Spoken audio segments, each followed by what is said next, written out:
Hello दोस्तों, स्वागत है आपका हमारी वीडियो में। तो दोस्तों, आज हम बात करेंगे प्लूटो ग्रह के बारे में। क्या होगा अगर आप प्लूटो पर लैंड करेंगे? क्या हम प्लूटो पर अपना जीवन बिता सकते हैं? इन सभी सवालों के जवाब हम इस वीडियो में देने वाले हैं, तो इस वीडियो को लास्ट तक जरूर देखिएगा। हम सभी का सपना होता है कि एक बार किसी दूसरे ग्रह पर जाकर के वहां पर एक दिन बिता लें। सौर मंडल में पृथ्वी से बाहर की दुनिया जिज्ञासा और रहस्यों से भरी पड़ी है। तो आज हम कुछ ऐसे ही सफर पर निकलने जा रहे हैं जो पृथ्वी से कई अरब किलोमीटर दूर है। आज का दिन हम प्लूटो ग्रह पर बिताएंगे और जानेंगे क्या होगा अगर हम प्लूटो पर लैंड करेंगे। तो चलिए सबसे पहले जानते हैं कि हम प्लूटो तक कैसे पहुंचेंगे। 1930 में वैज्ञानिकों ने कुइपर बेल्ट में मौजूद अपनी जगह को बदलने वाले सबसे बड़े पिंड की खोज की, जिसे आज हम प्लूटो के नाम से जानते हैं। वैसे तो कुइपर बेल्ट में प्लूटो के साइज के कई और ड्वार्फ प्लैनेट्स मौजूद हैं, पर अपने वॉल्यूम की वजह से ये आज भी कुइपर बेल्ट का सबसे बड़ा ड्वार्फ प्लैनेट माना जाता है। सोलर सिस्टम में प्लूटो पर बाकी प्लैनेट्स के मुकाबले हमने शायद इतना ज़्यादा ध्यान नहीं दिया। 1989 तक हम इंसानों ने सोलर सिस्टम के सभी प्लैनेट्स पर स्पेसक्राफ्ट भेज दिए थे और उनके बारे में जानकारी मिलना भी शुरू हो गई थी, पर अभी भी प्लूटो तक पहुंचना हमारे लिए असंभव ही था। ये इतना ज़्यादा दूर और अपने आसपास मौजूद पिंडों से घिरा हुआ है कि इसके पास पहुंचना बहुत बड़ी चुनौती थी। आखिरकार साल 2006 में वो दिन भी आ गया जब हमने प्लूटो के लिए एक डेडिकेटेड प्रोब न्यू होराइजन्स को लॉन्च किया। प्लूटो की दूरी का अंदाज़ा आप इसी बात से लगा सकते हैं कि इसके लिए स्पीड प्रोब की लॉन्चिंग स्पीड करीब 16.26 किलोमीटर पर सेकंड की रखी गई थी। करीब 9 साल के बाद साल 2015 में हम इंसानों को आखिरकार प्लूटो के कई जटिल रहस्यों का पता लगना शुरू हो गया।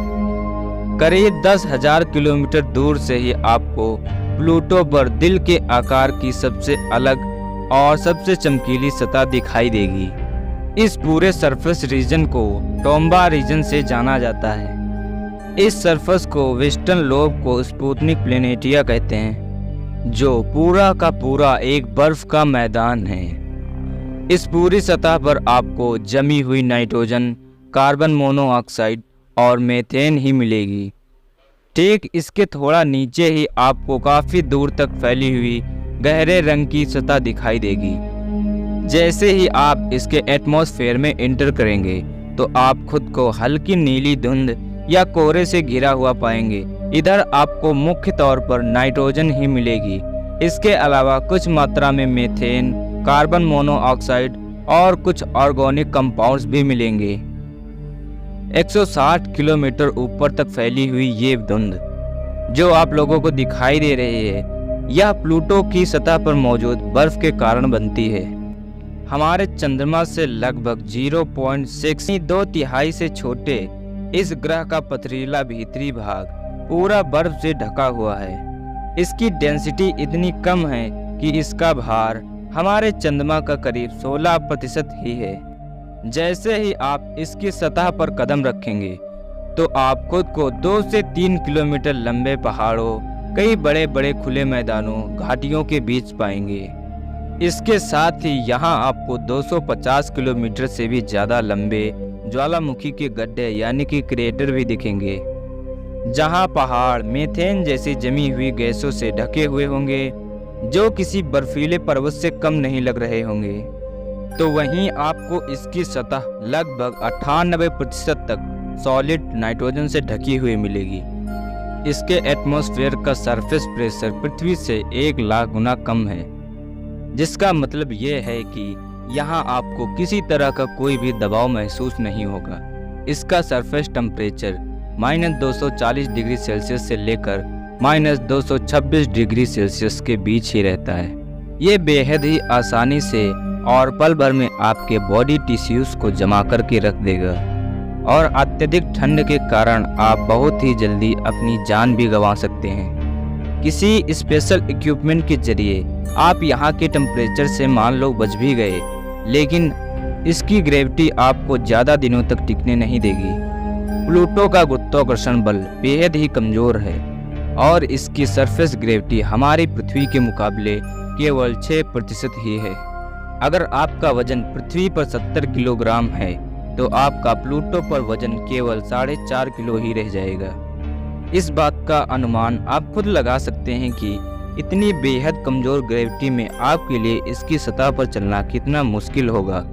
आप यहाँ अपना बॉडी मूवमेंट भी कंट्रोल नहीं कर पाएंगे। इतनी लो ग्रेविटी का सीधा असर आपको आपके मसल्स और बोन्स यानी कि हड्डियों पर देखने को मिलेगा।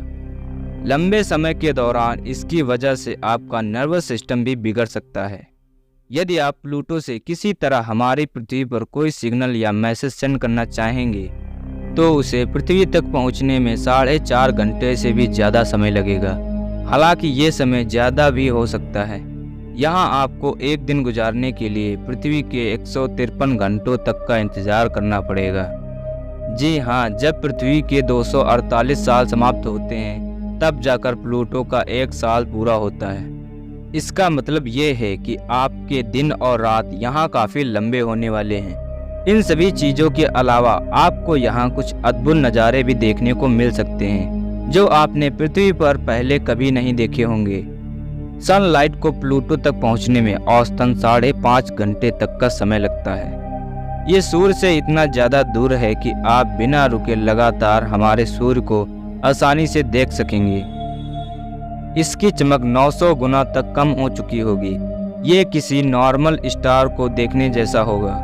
प्लूटो का एटमॉस्फेयर स्टेबल नहीं है, ये लगातार बदलता रहता है। जब ये अपनी कक्षा में सूर्य से दूर जा रहा होगा तो आपको यहाँ का नज़ारा पूरा बर्फ से भरा हुआ ही मिलेगा और इसी दौरान आपको लंबे समय तक बर्फ की बारिश भी देखने को मिलेगी। जमीन से हटकर अगर आप आसमान की तरफ नज़र डालेंगे तो आपको हल्की नीली परत के पार कई और तारे भी देखने को मिलेंगी। इन्हीं तारों के बीच आपको प्लूटो के 5 चंद्रमाओं का भी नज़ारा देखने को मिलेगा। इन 5 चंद्रमाओं में से स्टिक्स, निक्स, कब्रस और हाइड्रा नाम के चंद्रमा आपको छोटे और दूर दिखाई देंगे, पर प्लूटो के सबसे बड़े और सबसे करीबी चंद्रमा कैरन का आश्चर्यजनक नज़ारा आपके होश भी उड़ा सकता है। प्लूटो का ये सबसे बड़ा चंद्रमा उसके साइज का आधा है और ये उससे मात्र 19,640 किलोमीटर की दूरी पर है। और अगर हम अपने चंद्रमा की बात करें तो यह इसके मुकाबले 20 गुना ज़्यादा दूर है। कैरन भी प्लूटो के साथ टाइटली लॉक्ड है, यानी कि आपको हमेशा इसका सिर्फ एक ही हिस्सा देखने को मिलेगा। आप अपनी नंगी आंखों से भी इसके सरफेस को करीब से देख सकते हैं। सबसे अजीब और विचित्र बात यह है कि इस सफ़र के दौरान शायद आपको टर्म रीजन वाले सरफेस के नीचे कोई बर्फ का समुद्र भी देखने को मिल जाए। वैज्ञानिकों को जिस तरह का डेटा यहाँ मिला है उसके हिसाब से ऐसा संभव हो सकता है। इस बात से भी पूरी तरह इनकार नहीं किया जा सकता है कि उस समुद्र में कोई जीवन मौजूद ना हो, पर अभी इसके बारे में कोई ठोस सबूत नहीं मिला है। खैर, इतनी दूर जीवन को खोजना कोई गलत बात नहीं है, पर इस बात की संभावना ज़्यादा है कि हम शायद इस प्लेनेट पर कभी जाने की सोचेंगे। फिलहाल नई स्टडी में इस बात का जिक्र किया गया है कि धीरे धीरे प्लूटो की कंडीशन और भी ज़्यादा कूलर यानी कि ठंडी होती जा रही है, जिसकी वजह से इसके मौसम में भी बदलाव होने लगे हैं। इसके चलते संभावना है कि आने वाले समय में ये अपना वायुमंडल भी खो सकता है। तो दोस्तों, आपको प्लूटो की यात्रा कैसी लगी कमेंट बॉक्स में कमेंट करके ज़रूर बताएं। और दोस्तों, अगर आपको ये वीडियो पसंद आई हो तो इस वीडियो को लाइक करें और ऐसी ही नॉलेज भरी वीडियो देखने के लिए हमारे चैनल को सब्सक्राइब करना ना भूलें। फिर मिलेंगे ऐसी ही नॉलेज भरी वीडियो के साथ, तब तक के लिए बाय।